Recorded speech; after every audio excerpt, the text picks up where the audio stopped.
SVR channel న్యూస్కు స్వాగతం. నా పేరు సాయి ప్రసాద్. ముందుగా హెడ్లైన్స్. తిరుమల శ్రీవారిని దర్శించుకున్న భారత రాష్ట్రపతి రామ్నాథ్ కోవింద్. స్వాగతం పలికిన ఏపీ సీఎం జగన్, టీటీడీ అధికారులు. తెలుగు రాష్ట్రాలకు నివర్ తుఫాను గండం, హెచ్చరికలు జారీ చేసిన వాతావరణ శాఖ. తుఫాను నేపథ్యంలో ముందస్తు రక్షణ చర్యలు చేపట్టండి. 6 జిల్లాల కలెక్టర్లతో CM Jagan video conference. Covid నిరోధక వ్యాక్సిన్ పై ప్రధాని మోదీ వీడియో కాన్ఫరెన్స్. పాల్గొన్న వివిధ రాష్ట్రాల ముఖ్యమంత్రులు. పవన్ కళ్యాణ్ పై నగరి ఎమ్మెల్యే రోజా ఘాటు విమర్శ.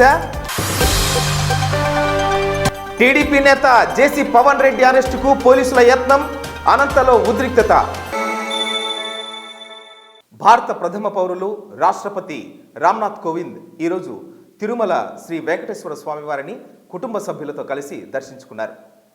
రాష్ట్రపతి ఈరోజు మధ్యాహ్నం తిరుమల శ్రీ పద్మావతి విశ్రాంతి భవనం నుంచి బయలుదేరి క్షేత్ర సాంప్రదాయాన్ని పాటిస్తూ ముందుగా వరాహస్వామి వారిని దర్శనం చేసుకున్నారు.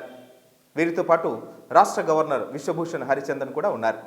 శ్రీవారి ఆలయానికి చేరుకున్న రాష్ట్రపతికి CM YS Jaganmohan Reddy, TTD chairman YV Subbareddy, EO doctor KS Jawahar Reddy, అదనపు ఈవో ఏవి ధర్మారెడ్డి ఆహ్వానం పలికారు.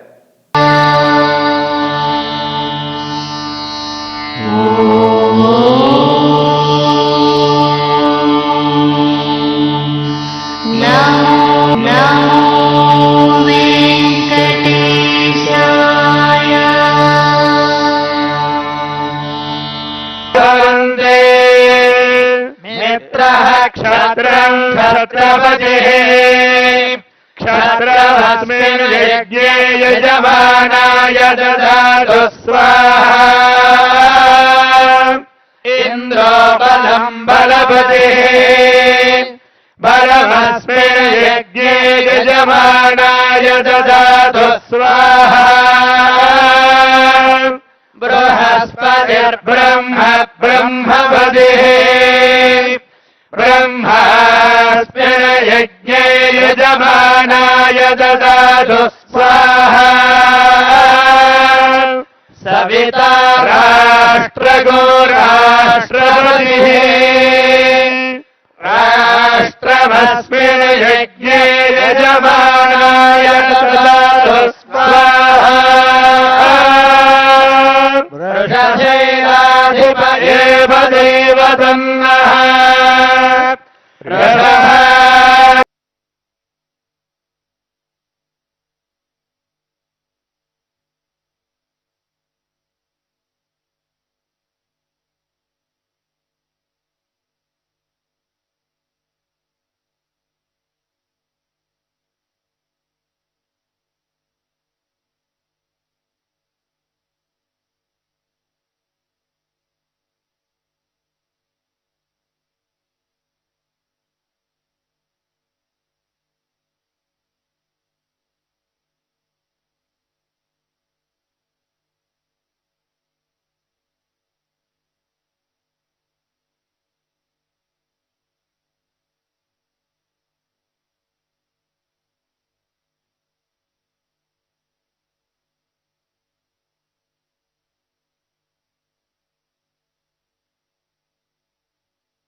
నివర్ తుఫాను తెలుగు రాష్ట్రాలను వణికించబోతోంది. గంటకు 120 కిలోమీటర్ల వేగంతో పెనుగాలులు వీస్తాయని, దక్షిణ భారతానికి ఏ నిమిషంలోనైనా ఈ తుఫాను ప్రవేశించవచ్చని వాతావరణ శాఖ అధికారులు హెచ్చరికలు జారీ చేశారు. ముఖ్యంగా తమిళనాడుపై తీవ్ర ప్రభావం ఉండబోతోందన్నారు. ఆ తర్వాత నెల్లూరు, ప్రకాశం జిల్లాలతో పాటు రాయలసీమ జిల్లాల్లోనూ భారీ నుంచి అతి భారీ వర్షాలు కురిసే అవకాశం ఉంది. దీంతో ఇప్పటికే ఆంధ్రప్రదేశ్ ప్రభుత్వం సముద్ర తీరంలోకి మత్స్యకారులు వేటకు వెళ్లొద్దని హెచ్చరించింది. తెలంగాణలో కూడా భారీ వర్షాలు కురుస్తాయని అధికారులు చెబుతున్నారు.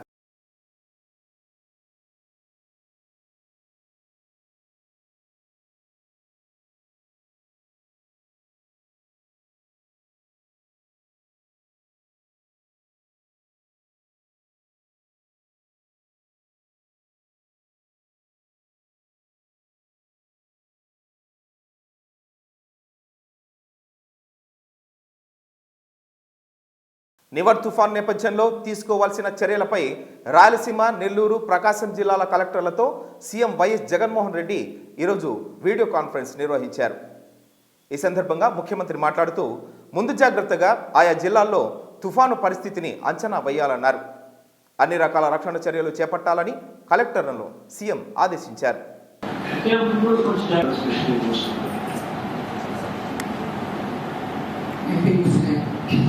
Yeah, Dhananjay will be in touch. We stay in touch with Dhananjay. Anything is required from our end. Dhananjay, water in the system, anything our children is going to be in charge. Okay? All the best. Nivar తుఫాను తీవ్ర ప్రభావం చూపనున్న నేపథ్యంలో ప్రభుత్వం ముందస్తు చర్యలు తీసుకుంటోందన్నారు. Video కాన్ఫరెన్స్లో అనంతపురం జిల్లా collector Gandham Chandrudu, SP సత్యయస్సు బాబు, జేసీ సిరి, కర్నూలు, చిత్తూరు, కడప, నెల్లూరు, ప్రకాశం జిల్లాల కలెక్టర్లు కూడా పాల్గొన్నారు. To the south west of Chennai ఏదైతే ఉందో దట్ ఈస్ దాని పేరు నివార్, NIVAR. మీరందరూ కూడా ఇంకా తెలిసే ఉంటుంది. Nivar it is located at south west side of Chennai and it might cross Coast tomorrow or day after tomorrow early morning. So అది క్రాస్ అయినప్పుడు అంటే తమిళనాడులో క్రాస్ అయినప్పుడు మనకి నెల్లూరుకి, ఇక్కడ చిత్తూరు, అనంతపురం, కర్నూలు, కడప ఇటు సైడు హెవీ విండ్స్ ఉండేటటువంటి అవకాశం ఉంది. అంటే సివియర్లీ హెవీ విండ్స్ అంటే 40 నుండి 40 to 80 కిలోమీటర్ల స్పీడ్తో విండ్స్ ఉండేటటువంటి అవకాశం రాయలసీమ డిస్ట్రిక్ట్స్. సో అందులో మనం కూడా ఉన్నాం కాబట్టి there are some precautions which we need to take. ఒకటి ఏంటంటే గాలులు ఎక్కువగా ఉన్నప్పుడు ఈ చెట్లు లేదంటే చెట్ల మీద ఉన్నటువంటి ఎండిపోయినటువంటి కొమ్మలు అటువంటివి మ్యాక్సిమం గాలికి ఎగిరిపోవడము, అవి వచ్చేసి ఎక్కడో ఇళ్ళ మీద పడ్డము లేదంటే బయట ఉన్నటువంటి మనుషుల మీద పడ్డము ఇటువంటి జరిగే అవకాశం ఉంది. అందరూ కూడా అకార్డింగ్ యాక్షన్ తీసుకోండి. And with respect to heavy rainfall కనుక మనకి వచ్చినట్లయితే ఆల్రెడీ మీ రెస్పెక్టివ్ జ్యూరిస్డిక్షన్స్లో which are the low lying areas, which are the areas which are susceptible to inundation, అదేవిధంగా ట్రాన్స్పోర్టేషన్ లైన్స్ ఎక్కడెక్కడ బ్రీచ్ అయిపోవచ్చు, కల్వర్ట్స్ ఉన్న చోట్ల కానివ్వండి. అలాగే మీ యొక్క మండల్ పరిధిలో కనుక హెవీగా వర్షాలు కురిస్తే ఎక్కడెక్కడ రోడ్స్ బ్రీచ్ అవ్వచ్చు అనేది మీ అందరికీ ప్రీవియస్ ఎక్స్పీరియన్సెస్ నాలెడ్జ్ ఉంటుంది. సో అటువంటి వాటిని మనము నైట్ టైం వచ్చిందంటే అలర్ట్గా ఉన్నాము కాబట్టి ముందుగానే ఐడెంటిఫై చేసుకుని అటువంటి పరిస్థితి కనుక ఏర్పడుతుంటే మనం వాటిని బ్లాక్ చేసుకోవడం ఒకటి, అక్కడ ట్రాన్స్పోర్టేషన్ కాసేపు నిలబెట్టడం ఒకటి చేసుకోవాలి. వాయిస్ ట్యాంక్స్ అన్ని కూడా వర్షాలు ఎక్కువగా పడడం వల్ల కోవిడ్ నిరోధక వ్యాక్సిన్ తయారీ ప్రాధాన్యతలకు సంబంధించి క్షేత్రస్థాయిలో అనుసరించాల్సిన విధానాలపై ప్రధాని నరేంద్ర మోదీ అన్ని రాష్ట్రాల ముఖ్యమంత్రులతో ఈరోజు వీడియో కాన్ఫరెన్స్ నిర్వహించారు. వివిధ రాష్ట్రాల్లో కరోనా ప్రభావం తదితర అంశాలపై ముఖ్యమంత్రులను అడిగి తెలుసుకున్నారు. ఈ సందర్భంగా ఏపీ ముఖ్యమంత్రి వైఎస్ జగన్మోహన్ రెడ్డి మాట్లాడుతూ వ్యాక్సిన్ను మారుమూల ప్రాంతాలకు తరలించే ప్రక్రియలో మార్గదర్శక ప్రణాళికలు ఉండాలని సూచించారు. పలు కంపెనీల నుంచి వ్యాక్సిన్కు సంబంధించిన పూర్తి సమాచారం తీసుకోవాలని, వ్యాక్సిన్ పంపిణీ సందర్భంగా శీతలీకరణ పద్ధతులు, మౌలిక సదుపాయాలు వంటి అంశాలపై దృష్టి పెట్టాలని సీఎం జగన్ సూచించారు. लेकिन मेरा आपसे आग्रह है कि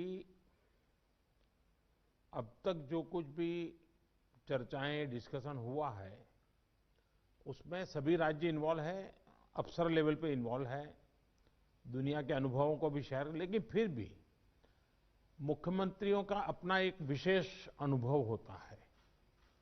पब्लिक लाइफ में काम करने वाले लोगों की एक विशेष दृष्टि होती है, क्योंकि इन चीजों को अगर आपके सुझाव मिलेंगे तो मेरा आग्रह है कि आप लिखित में अगर हो सके उतना जल्दी, क्योंकि आज भी कुछ अच्छे मुद्दे उठाए सबने कि ये हो ये हो ये हो, इससे भी ज्यादा होंगे.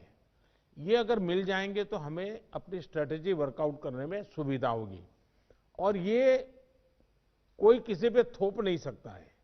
भारत सरकार निर्णय करे कि हम ये करेंगे और राज्य सरकार, ऐसा नहीं हो सकता. हम सबको मिलकर के ही इस चीज को आगे बढ़ाना पड़ेगा और इसलिए सबके विषयों का बड़ा महत्व है. कोरोना संक्रमण से जुड़े जो प्रेजेंटेशन हुए उनमें भी काफी जानकारियां उभर कर आई हैं. आज मैं प्रारंभ में कुछ मुख्यमंत्रियों से बात की थी जहाँ स्थिति जरा बिगड़ रही है।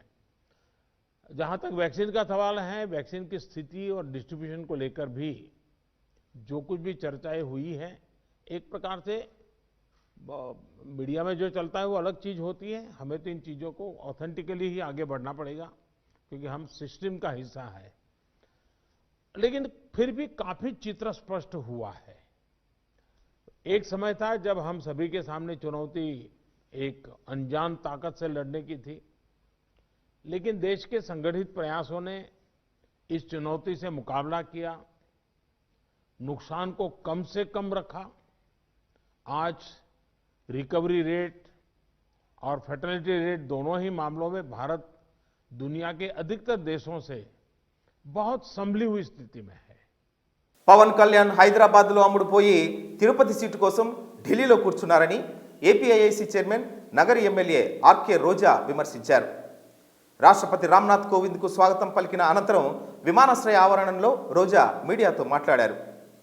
ఎప్పుడు ఉప ఎన్నికలు వస్తాయా, ఎప్పుడు ఎన్నికల్లో పోటీ చేద్దామా, ఎప్పుడు అధికారం చేపడతామా అని రాజకీయ లబ్ధి కోసం ప్రతిపక్ష పార్టీలు ఎదురు చూస్తున్నాయని రోజా ఎద్దేవా చేశారు.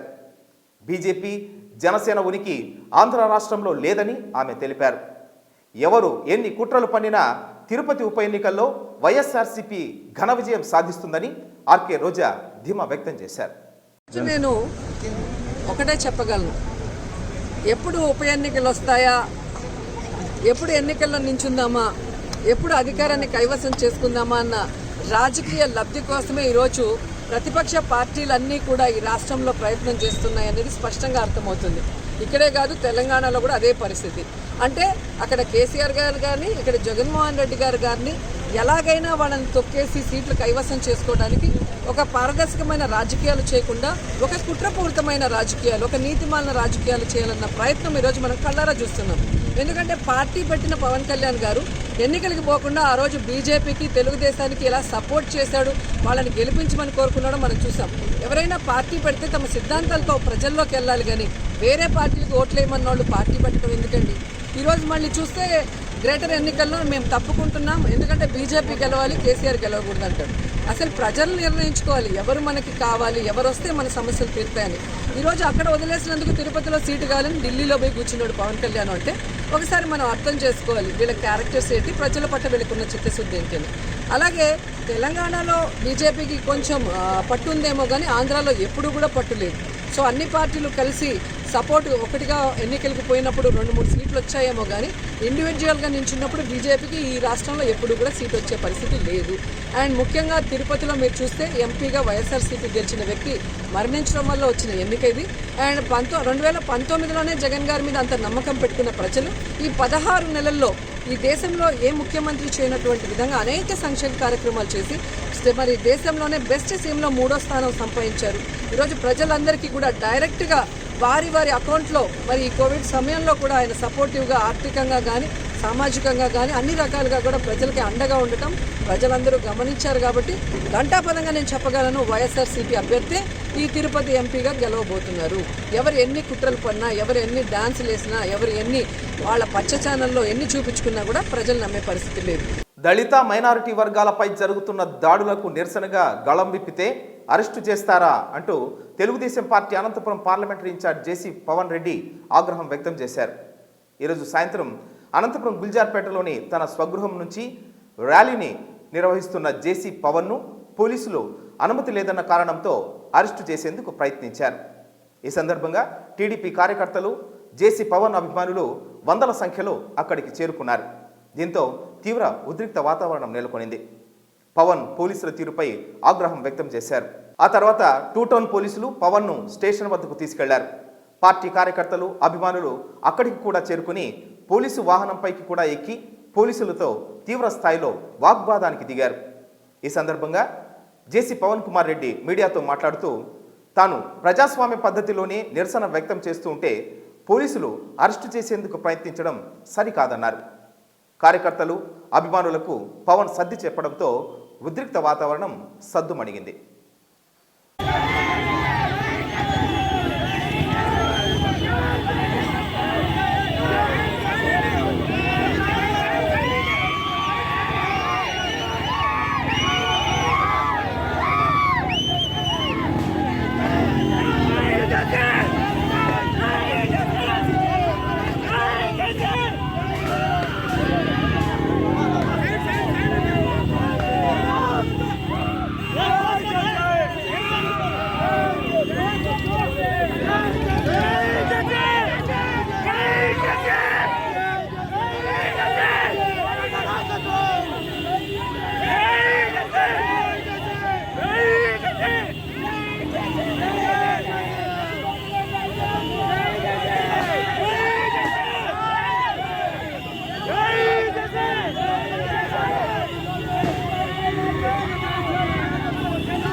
పబ్లిక్ మీటింగ్ చేస్తారు, డబ్బులు పెట్టి పిలిపించుకుంటున్నారు ఈ మధ్య మీటింగ్లకి.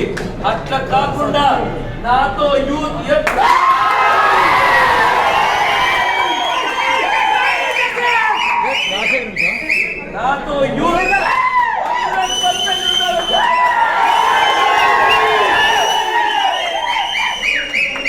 మరొకసారి నేను ప్రతి మీటింగ్ లో చెప్తున్నాను, మరొకసారి చెప్పాను, ఎందుకంటే మీరు అందరూ నాకు తమ్ముళ్ళు అంటోళ్ళు.